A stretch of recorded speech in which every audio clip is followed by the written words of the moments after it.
First Kings chapter 5. And Hiram, king of Tyre, sent his servants unto Solomon, for he had heard that they had anointed him king in the room of his father. For Hiram was ever a lover of David. And Solomon sent to Hiram, saying, Thou knowest how that David my father could not build an house unto the name of the Lord his God, for the wars which were about him on every side, until the Lord put them under the soles of his feet. But now the Lord my God hath given me rest on every side, so that there is neither adversary nor evil occurrent.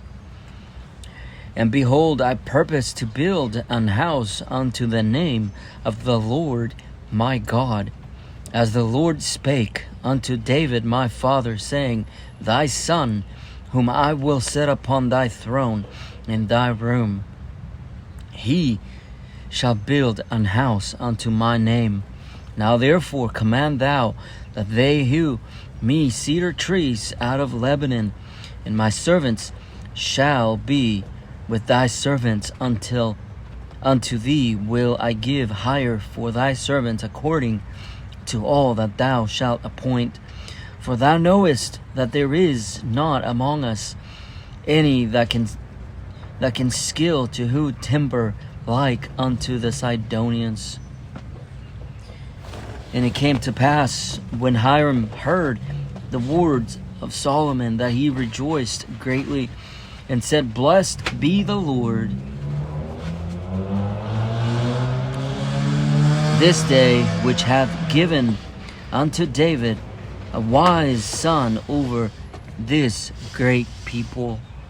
And Hiram sent to Solomon, saying, I have considered the things which thou sentest to me for, and I will do all thy desire concerning timber and cedar, and concerning timber of fir. My servants shall bring them down from Lebanon unto the sea, and I will convey them by sea in floats unto the place that thou shalt appoint me, and will cause them to be discharged there, and thou shalt receive them, and thou shalt accomplish my desire in giving food for my household. So Hiram gave Solomon cedar trees and fir trees according to all his desire.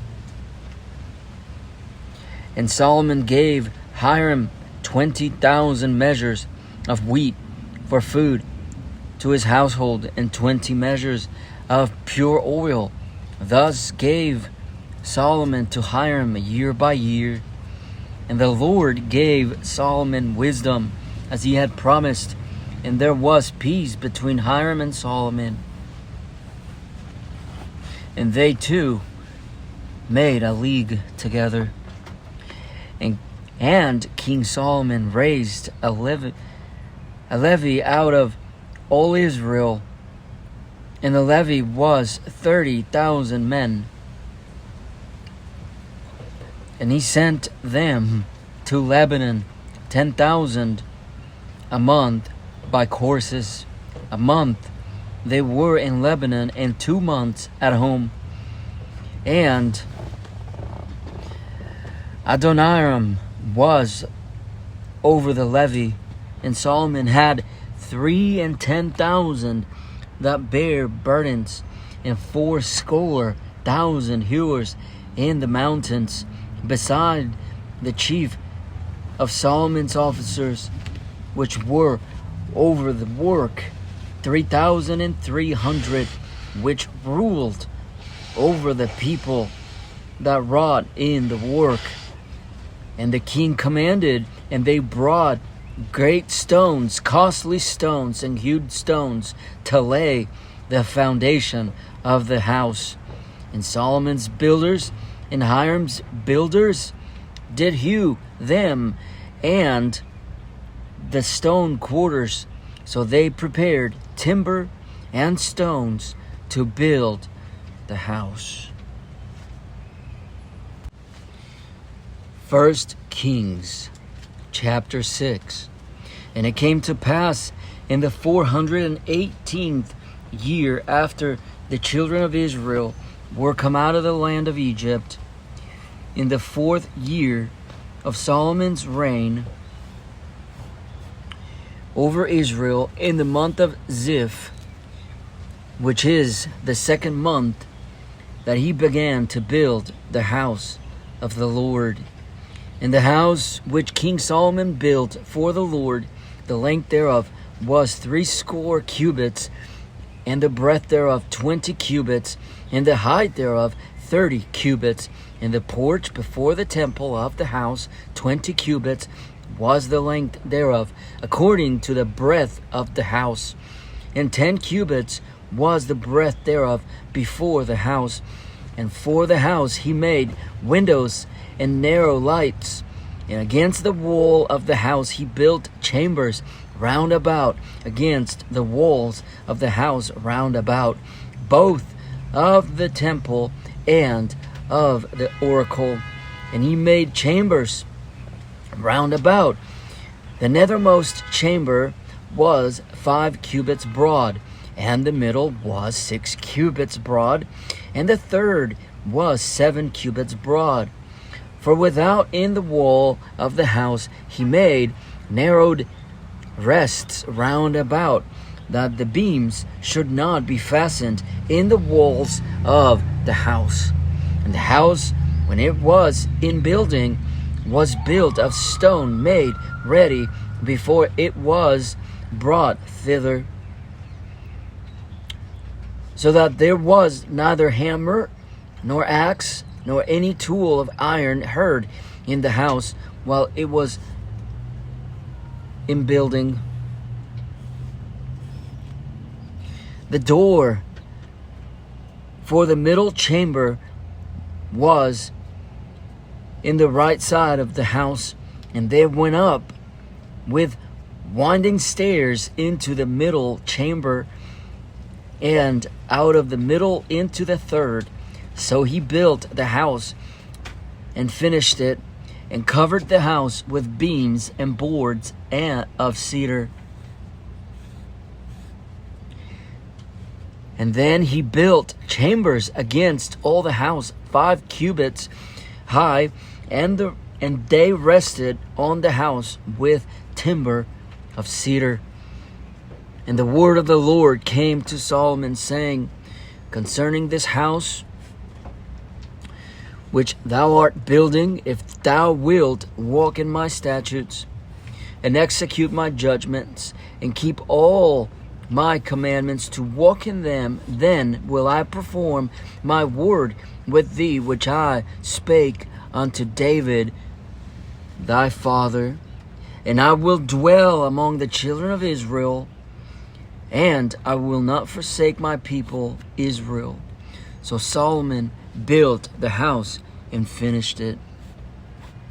And he built the walls of the house within the boards of cedar, both the floor of the house and the walls of the ceiling. And he covered them on the inside with wood, and covered the floor of the house with planks of fir. And he built 20 cubits on the sides of the house, both the floor and the walls with boards of cedar. He even built them for it within, even for the oracle, even for the most holy place. And the house that is the temple before it was 40 cubits long, and the cedar of the house within was carved with knops and open flowers. All was cedar, there was no stone seen.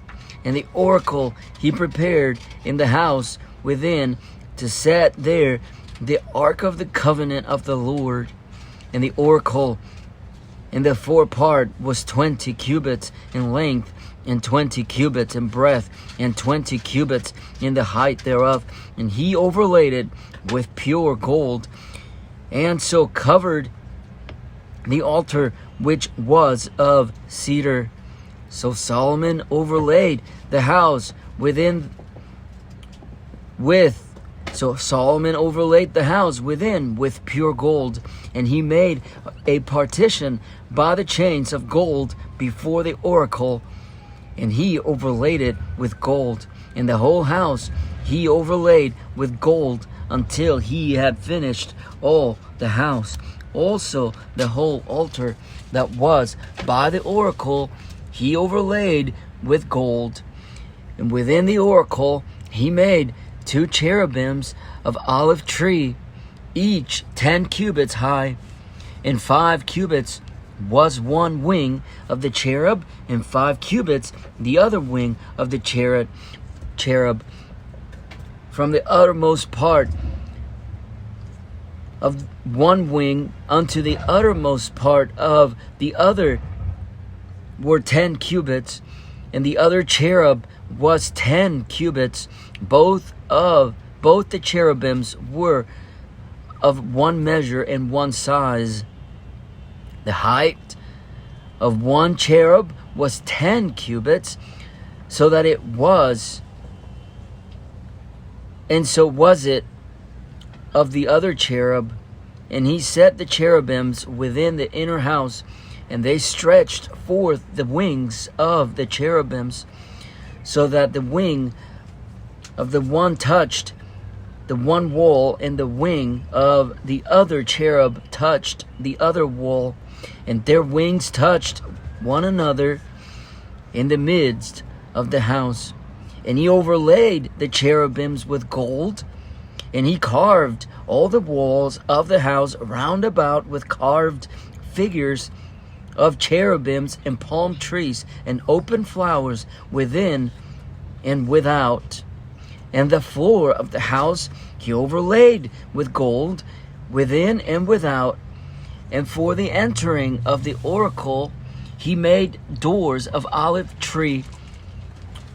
The lintel and side posts were a 5th part of the wall, and 2 doors also were of olive tree.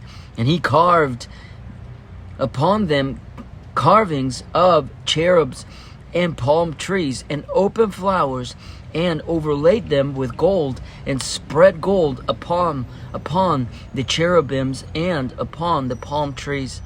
So also made he for the door of the temple posts of olive tree, a 4th part of the wall, and the 2 doors that were of fir tree. The 2 leaves of the one door were folding, and the 2 leaves of the other door were folding. And he carved thereon cherubims and palm trees and open flowers, and covered them with gold fitted upon the carved work. And he built the inner court with 3 rows of hewed stone, and a row of cedar beams. In the 4th year was the foundation of the house of the Lord laid in the month of Ziph. And in the 11th year, in the month of Bul, which is the 8th month, was the house finished throughout all the parts thereof, and according to all the fashion of it. So was he 7 years in building it.